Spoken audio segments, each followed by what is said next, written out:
नमस्ते बच्चों, आज का वीडियो बहुत इंपॉर्टेंट है। आज हम सीखने वाले हैं how to calculate the molecular weight. देखिए, किसी का भी मॉलिक्यूलर वेट किस प्रकार से निकालता है। अगर हम एग्जांपल के तौर पे लेते हैं, अगर मान के चलो कि H2SO4 है या फिर NaOH है, और मैंने आपको बोला कि इसका जो है वो मॉलिक्यूलर वेट आपको निकालना है, तो आप कैसे निकालोगे।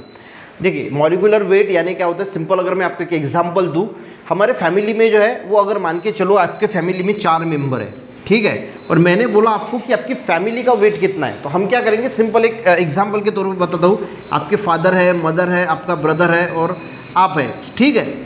तो फादर का वेट है मान के चलो 60 kg, मदर का वेट है 50 kg, ब्रदर का वेट है 25 और आपका है 20। तो हम सिंपल क्या करेंगे, इस सबकी पूरी एडिशन करेंगे और जितनी एडिशन आती है वो हम बोलेंगे कि फैमिली का जो है वो वेट है, ठीक है। ये कंसेप्ट समझ में आ गया।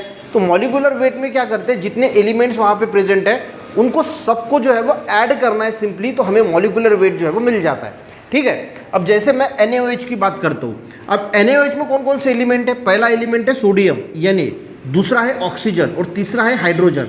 तो ये 3 एलिमेंट जो है वो हमें यहाँ पे देखने को मिलते हैं, पर हमें एलिमेंट्स के एटॉमिक वेट जो है वो पता होना चाहिए। जैसे यहाँ पे फैमिली में हर एक का वेट कितना है ये हमें पता होना चाहिए, उसी प्रकार से हमें जो है वो हर एलिमेंट का वेट कितना होता है, एटॉमिक वेट कितना होता है, ये आपको जो है वो पता होना चाहिए कि हर एलिमेंट का एटॉमिक वेट कितना है। और सिंपल जो है उनको जो है ऐड करना है। जैसे मान के चलो कि Na का वेट कितना है 23 एटॉमिक वेट, ऑक्सीजन का कितना है 16 और हाइड्रोजन का एटॉमिक वेट कितना है 1। इसकी अगर हम एडिशन करेंगे तो वो आएंगे 40।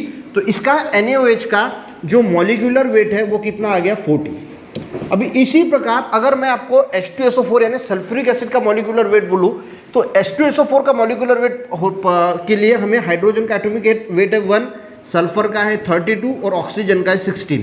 पर यहाँ पे थोड़ा कंफ्यूजिंग हो सकते हैं क्योंकि H2 है, O4 है, तो यहाँ पे क्या करना है, सिंपली हाइड्रोजन कितने हैं 2 है, तो हाइड्रोजन 1+1, ठीक है, या फिर 2 × 1 भी कर सकते हैं या 1+1 कर सकते हैं। प्लस सल्फर का कितना है 32 और ऑक्सीजन कितने हैं 4, तो 4 × जो है वो 16 हमें जो है वो करना पड़ेगा, ठीक है। तो ये आ गया 2 + 32 + 16 × 4 अगर हमने किया तो ये आएगा 64। तो 64 + 32 + 02, तो ये कितना आएगा 98। तो सिंपल H2SO4 का मॉलिक्यूलर वेट कितना हो गया 98, ठीक है। तो 98 है H2SO4 का मॉलिक्यूलर वेट और NaOH का मॉलिक्यूलर वेट हो गया 14। तो किस प्रकार से निकालते हैं, तो एटॉमिक वेट की जो है वो हमें एडिशन करनी है, जितने एलिमेंट है उतने बार उनकी जो एडिशन करनी है। तो आई थिंक आपको ये मॉलिक्यूलर वेट किस प्रकार से निकाला जाता है ये समझ में आ गया होगा। तो वीडियो को लाइक जरूर करना।